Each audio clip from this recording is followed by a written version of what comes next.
So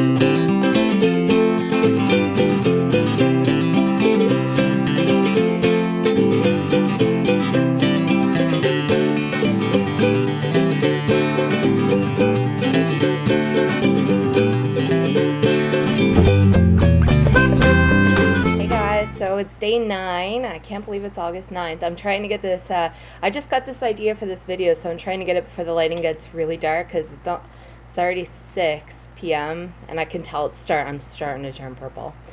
But I'm not quite blue yet. So what I'm going to talk about today is I want to kind of unravel the word Parve for you. So Parve is a kosher symbol that you will find on foods, and I've got a couple foods here. So this is a vegan base cell. Parve symbol is right here. Well, this is the kosher symbol, and it says Parve right below it. And this is a can of tuna, which I got during my meat eating days, and it's now for the cats. And this is really tiny, but it says Parve right here next to the dolphin. And I'm going to insert a clip right here that will show you a close-up of these symbols so you know what you're looking for. Okay, so here is my vegan base cell that you might have seen earlier this month that I had purchased. And you will see, let's see if it focuses. Focus. There we go. There is the Parve kosher symbol. Here's a can of tuna.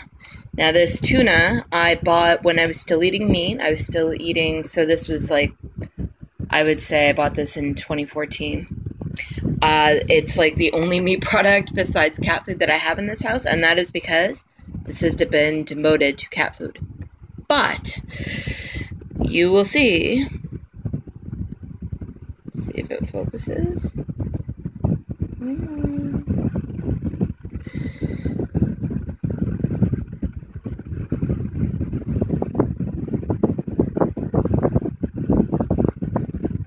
Okay, I'm going to stop the video and I will restart it and see if it focuses. There we go. So you will see that this tuna is also Parve. So it's a different certification. This is the OU, which is the Orthodox Union. And this one, I'm not sure who does this one, but it's not OU, or else it would say OU on it, right? But the key word here is Parve and Parve. Okay, so as you can see, the kosher symbols are different on different foods. It depends on which organization they pay to kosher certify that product. But it's not really the symbol that you're looking for, it's the word Parve. So now Parve is, obviously it's related to kosher food, so it comes from the Jewish tradition. And at one point, I actually used to eat kosher, and that's one of those interesting stories I might put in those random facts video I'm thinking of doing. But I won't get too much into it now, but I used to eat kosher for several years during my 20s. So I feel like I have enough experience coming from the vegan side and the kosher side that I can tell you accurately what this term means. I have seen vegans use it erroneously, and even when I've tried to correct them, they've continued to use it erroneously. So this is for vegans that really want proper information.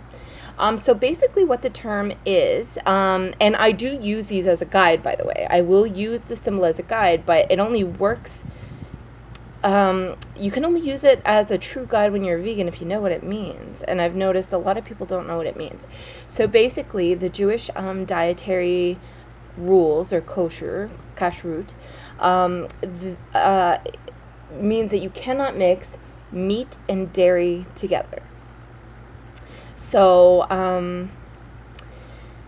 basically what Parve means, and I've heard vegans say it's like the Jewish equivalent of vegan. No, Jews don't care about veganism. Individual Jews care about veganism. Some do. But Judaism couldn't care less. That is not what Parve means. It is not a vegan symbol. So basically what Parve is an indicator to Jews who eat meat and dairy that product contains no meat or dairy. So I showed you one of my vegan products, which has the Parve symbol on it. It's vegan, so there is no meat and dairy. And when I say that, sometimes I use it as a guideline, is I buy it for things that I think are vegan, and I can't see anything blatantly non-vegan in the ingredient list. But one of those ingredients that you find sometimes that might be some sort of dairy product, if it has the Parve symbol, that is not there. That those little hidden pieces of dairy are not in there. So I use that as a guide to let me know, oh, well, that's dairy free. As you can tell, this tuna is not vegan. This tuna has a Parve symbol on it. The reason for that is because fish, now kosher fish, not all seafood is kosher, but fish, and tuna apparently, is kosher. Kosher fish has fins, both fins and scales. So scallops are not kosher, swordfish and shark and stuff like that are not kosher, but tuna, salmon, that kind of stuff is kosher. But it is not considered meat, even though it's an animal, and for vegans, we would consider it meat. Under the Jewish dietary laws, it's so different from meat, and because I guess it comes out of a different habitat, I don't know, it's not considered meat. So, that being said, if it is not meat or dairy, but it is kosher otherwise, something will be given the Parve symbol. So, something that is Parve can have fish in it, like my can of tuna, which only has fish in it. It can have eggs in it, and it can have honey in it, and it can have anything in it that is an animal product that is not meat or dairy but is still kosher. Okay, so I just want people to be aware, because there's vegans that I think are probably unintentionally, but they're not open to correcting themselves, unintentionally spreading this false information that Parve is vegan. It is not. You still need to read the ingredient labels if it does not specify vegan on the front. So if it is not something that is definitely certified for us as vegan, and it has that Parve label, you make sure that you still read the ingredients, because you could be eating something with fish in it, with just by, like, if you're like, oh, it's Parve, it must be meat free. Meat free does not mean fish free.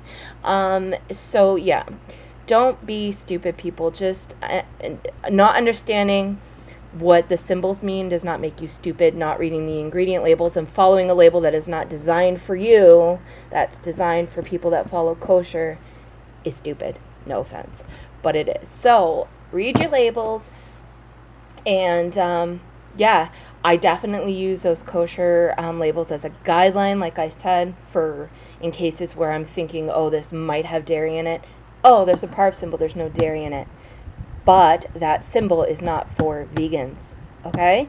Use it as a guideline, but don't just assume that what you're eating is vegan simply because it's there, because this is not vegan, okay? So it just bothers me when I'm trying to correct people, which is a really honest mistake. It's a really honest mistake that people make, but when I try to tell them what it means and then they still are telling people on YouTube that it's vegan, it drives me nuts. Okay, so I just wanted to unravel the Parve labeling for you. Use it as a guideline. Don't use it like as your rule of thumb. And yeah, you guys have a great day, and we will see you tomorrow. Bye.